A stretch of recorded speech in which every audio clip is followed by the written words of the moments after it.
हरियाणा में विधानसभा चुनावों में भाजपा ने जीत की हैट्रिक लगाई है। नतीजे आते ही भाजपा ने इस पर जश्न मनाया। मुरादाबाद में भाजपा अल्पसंख्यक मोर्चा के पदाधिकारियों ने अनूठे अंदाज में जीत का जश्न मनाया। मुगलपुरा में जीआईसी के पास इकट्ठे हुए भाजपा अल्पसंख्यक मोर्चा के कार्यकर्ताओं ने ढोल नगाड़ों पर डांस किया। इसके बाद कार्यकर्ताओं ने एक दूसरे को जलेबी खिलाई। भाजपा अल्पसंख्यक मोर्चे के कार्यकर्ताओं ने इस जीत को यादगार बनाने के लिए और राहुल गांधी के साथ साथ कांग्रेस पार्टी को जवाब देते हुए जलेबी पार्टी मना डाली। बता दें कि हरियाणा राहुल गांधी का जलेबी को लेकर दिया गया बयान सुर्खियों में रहा है।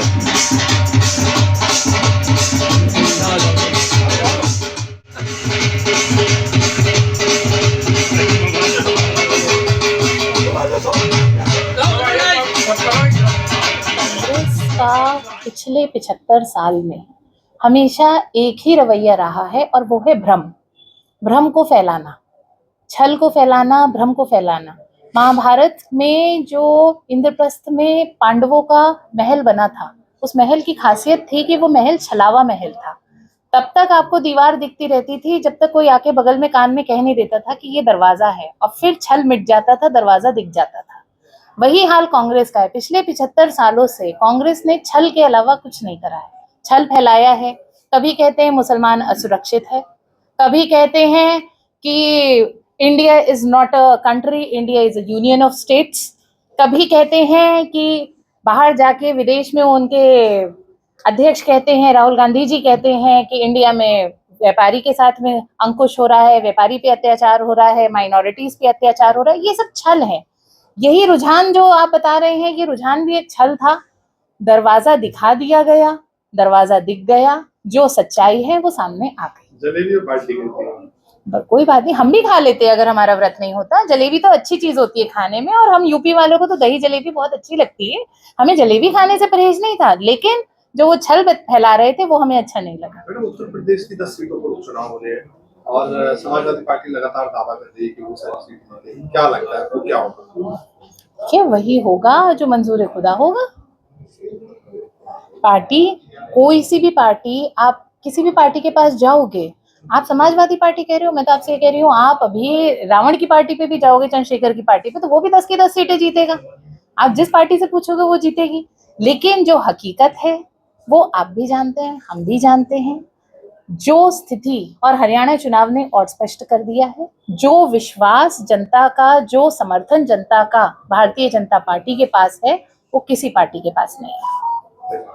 देखिए, आज जब सुबह गिनती चालू हुई तो 9-10 बजे के बीच में कांग्रेस के लोगों ने जलेबी बांटना चालू कर दी कि हरियाणा में कांग्रेस की सरकार आ रही है। उन्होंने ये भी वेट नहीं किया कि इसके परिणाम 4 बजे तक आएंगे, लेकिन उससे पहले उन्होंने भ्रम फैलाना चालू कर दिया कि कांग्रेस की सरकार आ रही है। लेकिन 10 बजे के बाद जो परिणाम आए तो उससे भारतीय जनता पार्टी हरियाणा में तीसरी बार सरकार बनाने के लिए अग्रसर रही, आगे बढ़ी। होते होते शाम तक ये परिणाम आए कि हरियाणा में तीसरी बार भारतीय जनता पार्टी की सरकार बनी। आज भाजपा अल्पसंख्यक मोर्चा के कार्यकर्ताओं ने हरियाणा की तीसरी बार सरकार बनने पर जश्न मनाया।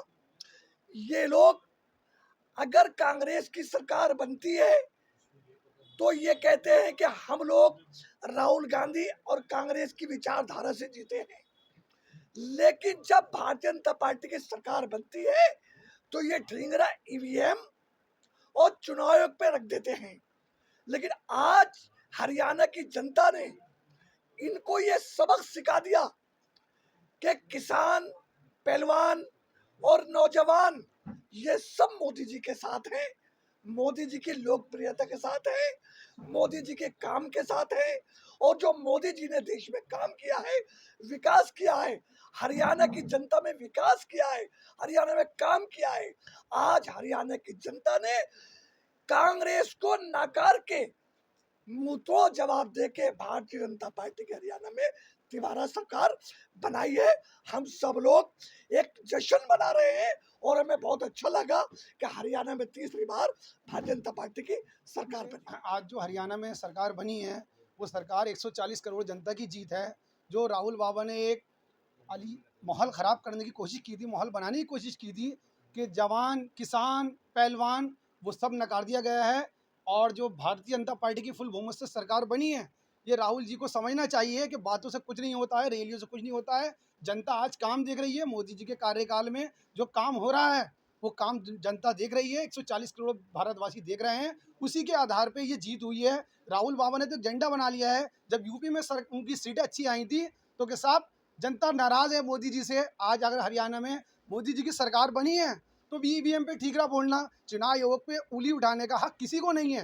विपक्ष को शर्म आनी चाहिए कि 70 साल जब इन्होंने राज करा उस वक्त क्या होता था।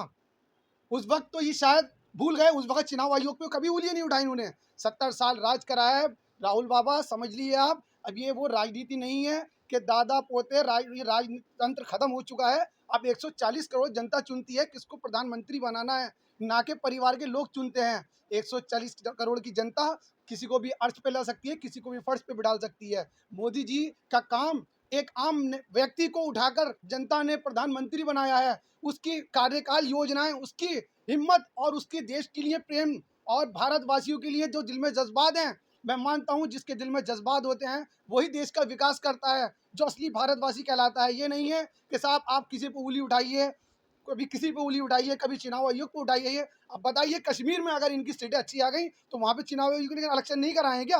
वहाँ पे क्या राहुल बाबा की सरकार ने इलेक्शन कराए हैं? बस इन लोगों को इन्होंने एक माइंड बना लिया है कि अगर हम हारते हैं तो लोगों पे ठीकरा बोलना है, चुनाव आयोग पे ठीकरा बोलना है, कि अभी किसी पे ठीकरा बोलना है। राहुल बाबा से अपनी जो उनकी एक टीम है, अपनी टीम का लीडर ही नहीं चुन पा रहे हैं। उनकी जो हरियाणा में इलेक्शन हो रहे थे, एक पूरब में मुँह करे बैठे थे, एक पश्चिम में मुँह करे बैठे थे। जब उनसे अपना एक टीम नहीं संभाल पा रही तो 140 करोड़ जनता को क्या संभालेंगे? अभी तो पहले इनको अपने जो है माइंड अपनी टीम पर, अपनी पॉलिटिक्स के नेताओं पर देना चाहिए ध्यान कि हम इन सबको एकजुट करें कैसे। अभी तो ये भी नहीं पता कांग्रेस का लीडर है कौन, किसकी बात मानी जाएगी। जिसको दावेदारी मुख्यमंत्री की घोषित करते हैं वो तो कहता है कि साहब हम सही हैं, और जिसको दावेदारी नहीं मिलती है वो नाराज़ होकर कांग्रेस की टांग खींचना शुरू कर देता है।